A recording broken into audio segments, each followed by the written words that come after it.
जय सिया राम। भक्तों, ऐसा कौन है जो धन नहीं चाहता? कौन नहीं चाहता कि वह दुनिया का सबसे अमीर व्यक्ति बने? प्राचीन काल की बात है, जब भगवान राम और रावण के बीच घोर युद्ध चल रहा था। रावण की शक्ति और मायावी शक्तियों के सामने भगवान राम को कुछ कठिनाइयों का सामना करना पड़ रहा था। ऐसे समय में महर्षि अगस्त्य भगवान राम के पास आए और उन्हें आदित्य हृदय स्तोत्र का उपदेश दिया। यह स्तोत्र सूर्य देव की महिमा का वर्णन करता है और उनकी कृपा प्राप्त करने का मार्ग दिखाता है। महर्षि अगस्त्य ने बताया कि इस स्तोत्र का जाप करने से सभी शत्रुओं का नाश होता है और विजय सुनिश्चित होती है। भगवान राम ने इस मंत्र का श्रद्धापूर्वक जाप किया, जिससे उन्हें अपार ऊर्जा और आत्मविश्वास प्राप्त हुआ। इसके फलस्वरूप उन्होंने रावण पर विजय प्राप्त की और धर्म की स्थापना की। यह कथा हमें सिखाती है कि सूर्य देव की उपासना से जीवन की कठिनाइयों का सामना करने की शक्ति मिलती है। आदित्य हृदय स्तोत्र का नियमित जाप करने से मानसिक शांति, शारीरिक स्वास्थ्य और अपार धन की प्राप्ति होती है। भक्तों, आज हम आपके लिए ब्रह्मांड का सबसे शक्तिशाली मंत्र लेकर आए हैं, जिसे सभी धनी लोग अपने घरों में दिन रात चलाकर रखते हैं, क्योंकि यह मंत्र इतना शक्तिशाली है कि इसे सुनते ही सूर्य देव जी शीघ्र प्रसन्न होते हैं और अपने भक्तों को इच्छित वरदान प्रदान करते हैं। तो भक्तों, देर न करें और सूर्य देव जी के चरणों में अपने नाम की हाजिरी लगाकर अपनी उपस्थिति दर्ज कराएं। और यदि अभी तक आपने हमारे वीडियो को लाइक नहीं किया है और हमारे चैनल को सब्सक्राइब नहीं किया है, तो कृपया अवश्य कर लें। चलिए मंत्र की शुरुआत करते हैं। ओम आदित्याय विद्महे दिवाकराय धीमहि तन्नः सूर्यः प्रचोदयात्। ओम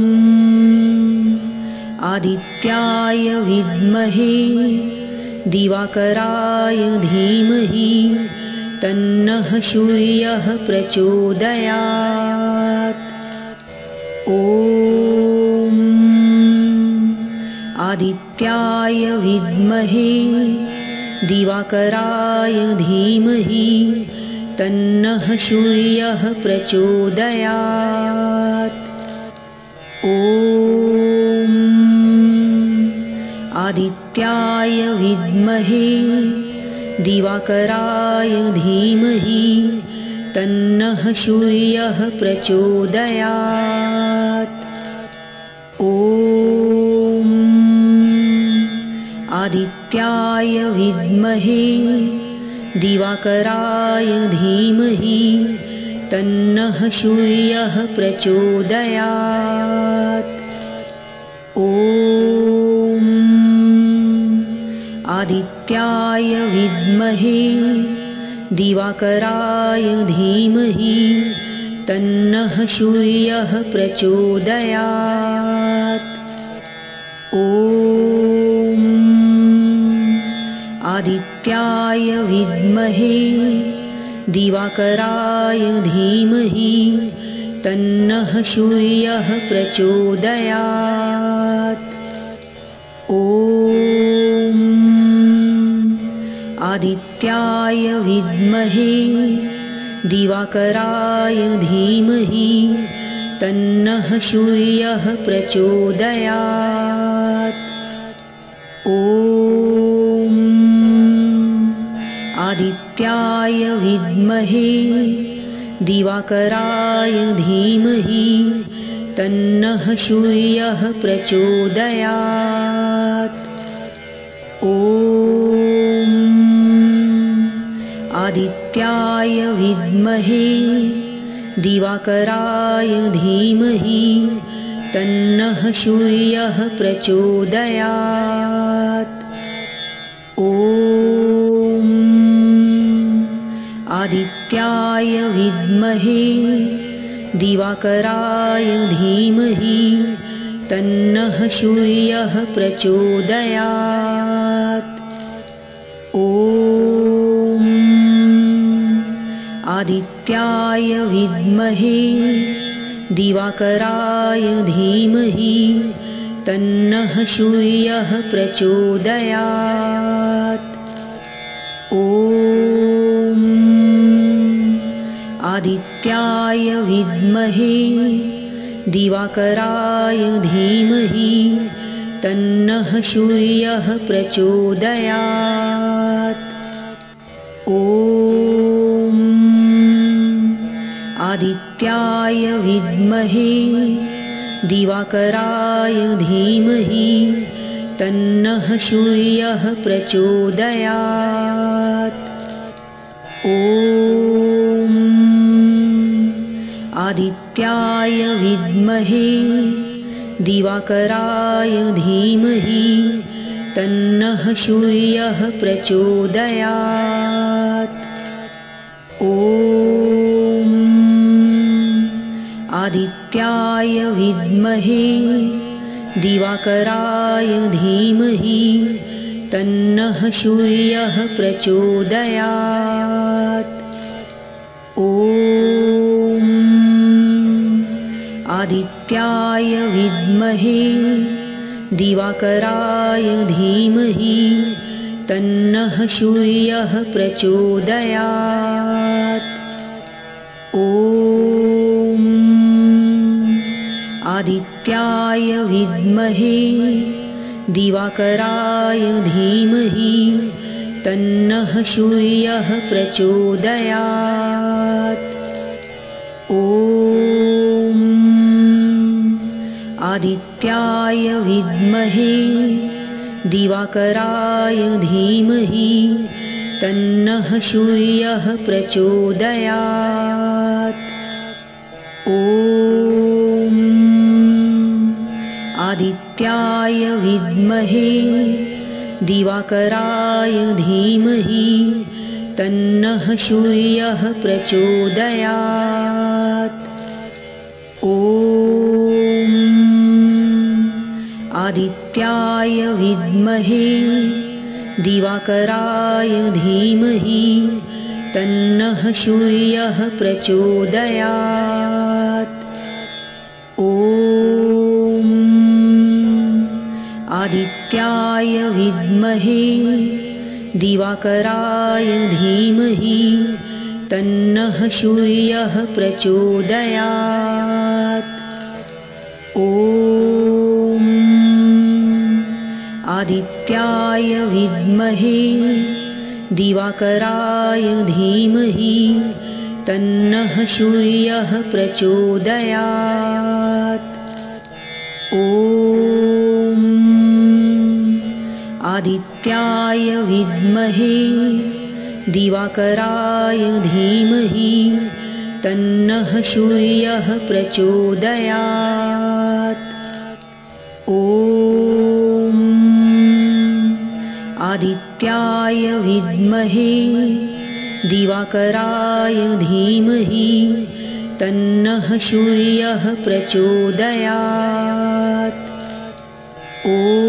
ॐ आदित्याय विद्महे दिवाकराय धीमहि तन्नः सूर्यः प्रचोदयात्। ॐ आदित्याय विद्महे दिवाकराय धीमहि तन्नः सूर्यः प्रचोदयात्। ॐ आदित्याय विद्महे दिवाकराय धीमहि तन्नः सूर्यः प्रचोदयात्। ॐ आदित्याय विद्महे दिवाकराय धीमहि तन्नः सूर्यः प्रचोदयात्। ॐ आदित्याय विद्महे दिवाकराय धीमहि तन्नः सूर्यः प्रचोदयात्। ॐ आदित्याय विद्महे दिवाकराय धीमहि तन्नः सूर्यः प्रचोदयात्। ॐ आदित्याय विद्महे दिवाकराय धीमहि तन्नः सूर्यः प्रचोदयात्। ॐ आदित्याय विद्महे दिवाकराय धीमहि तन्नः सूर्यः प्रचोदयात्। ॐ आदित्याय विद्महे दिवाकराय धीमहि तन्नः सूर्यः प्रचोदयात्। ॐ आदित्याय विद्महे दिवाकराय धीमहि तन्नः सूर्यः प्रचोदयात्। ॐ आदित्याय विद्महे दिवाकराय धीमहि तन्नः सूर्यः प्रचोदयात्। ॐ आदित्याय विद्महे दिवाकराय धीमहि तन्नः सूर्यः प्रचोदयात्। ॐ आदित्याय विद्महे दिवाकराय धीमहि तन्नः सूर्यः प्रचोदयात्। ॐ आदित्याय विद्महे दिवाकराय धीमहि तन्नः सूर्यः प्रचोदयात्। ॐ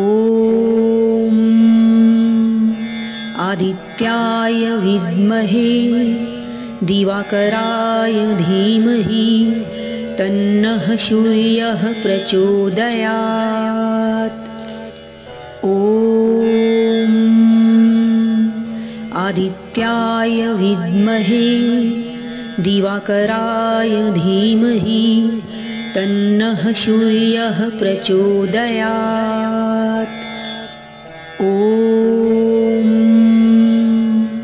आदित्याय विद्महे दिवाकराय धीमहि तन्नः सूर्यः प्रचोदयात्। ॐ आदित्याय विद्महे दिवाकराय धीमहि तन्नः सूर्यः प्रचोदयात्।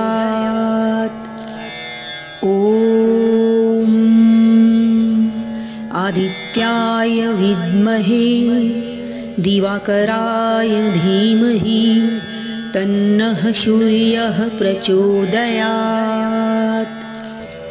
ॐ आदित्याय विद्महे दिवाकराय धीमहि तन्नः सूर्यः प्रचोदयात्। ॐ आदित्याय विद्महे दिवाकराय धीमहि तन्नः सूर्यः प्रचोदयात्। ॐ आदित्याय विद्महे दिवाकराय धीमहि तन्नः सूर्यः प्रचोदयात्। ॐ आदित्याय विद्महे दिवाकराय धीमहि तन्नः सूर्यः प्रचोदयात्। ॐ आदित्याय विद्महे दिवाकराय धीमहि तन्नः सूर्यः प्रचोदयात्। ॐ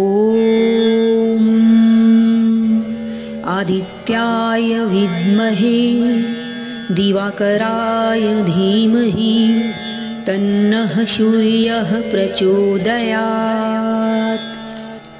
ॐ आदित्याय विद्महे दिवाकराय धीमहि तन्नः सूर्यः प्रचोदयात्। ॐ आदित्याय विद्महे दिवाकराय धीमहि तन्नः सूर्यः प्रचोदयात्। ॐ आदित्याय विद्महे दिवाकराय धीमहि तन्नः सूर्यः प्रचोदयात्। ॐ आदित्याय विद्महे दिवाकराय धीमहि तन्नः सूर्यः प्रचोदयात्। ॐ आदित्याय विद्महे दिवाकराय धीमहि तन्नः सूर्यः प्रचोदयात्। ॐ आदित्याय विद्महे दिवाकराय धीमहि तन्नः सूर्यः प्रचोदयात्। ॐ आदित्याय विद्महे दिवाकराय धीमहि तन्नः सूर्यः प्रचोदयात्। ॐ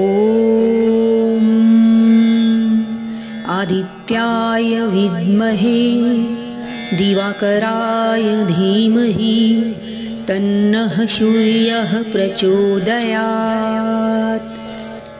ॐ आदित्याय विद्महे दिवाकराय धीमहि तन्नः सूर्यः प्रचोदयात्। ॐ आदित्याय विद्महे दिवाकराय धीमहि तन्नः सूर्यः प्रचोदयात्। ॐ आदित्याय विद्महे दिवाकराय धीमहि तन्नः सूर्यः प्रचोदयात्। ॐ आदित्याय विद्महे दिवाकराय धीमहि तन्नः सूर्यः प्रचोदयात्। ॐ आदित्याय विद्महे दिवाकराय धीमहि तन्नः सूर्यः प्रचोदयात्। ॐ आदित्याय विद्महे दिवाकराय धीमहि तन्नः सूर्यः प्रचोदयात्। ॐ आदित्याय विद्महे दिवाकराय धीमहि तन्नः सूर्यः प्रचोदयात्। ॐ आदित्याय विद्महे दिवाकराय धीमहि तन्नः सूर्यः प्रचोदयात्। ॐ आदित्याय विद्महे दिवाकराय धीमहि तन्नः सूर्यः प्रचोदयात्। ॐ आदित्याय विद्महे दिवाकराय धीमहि तन्नः सूर्यः प्रचोदयात्। ॐ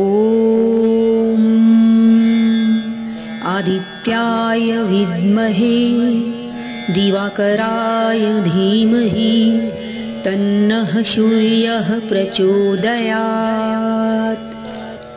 ॐ आदित्याय विद्महे दिवाकराय धीमहि तन्नः सूर्यः प्रचोदयात्। ॐ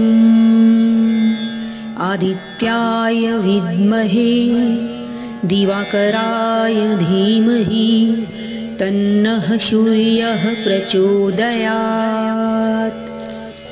ॐ